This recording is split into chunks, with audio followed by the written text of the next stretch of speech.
And we are just now where we move into the exponential phase.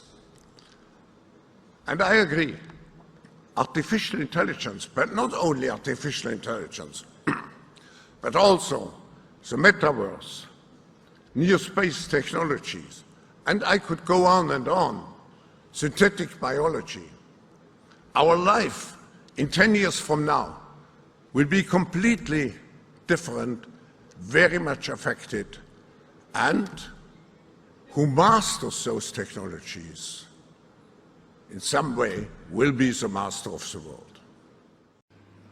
I think the fourth revolution, industrial revolution, will be in our mind for quite some years to come.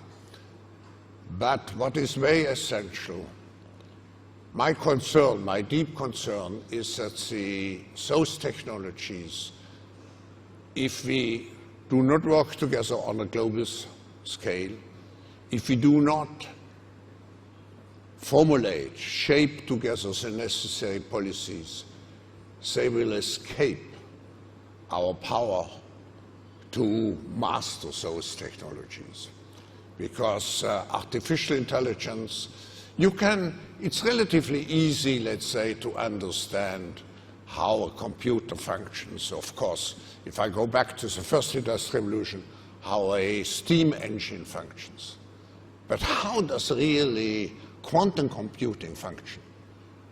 How does artificial intelligence, particularly if it's self-replicating, functions? So one of my concerns is how to shape the necessary policies to make sure that those technologies serve humankind.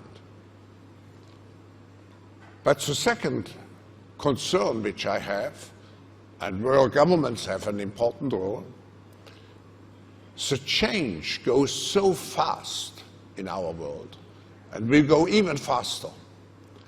How can we make sure that the individual, each citizen, doesn't feel overwhelmed by change, because he cannot understand really what's going on? And if we do not understand, we become fearful, and we react negatively, and we see the first consequences already in many countries with polarization of the public opinion.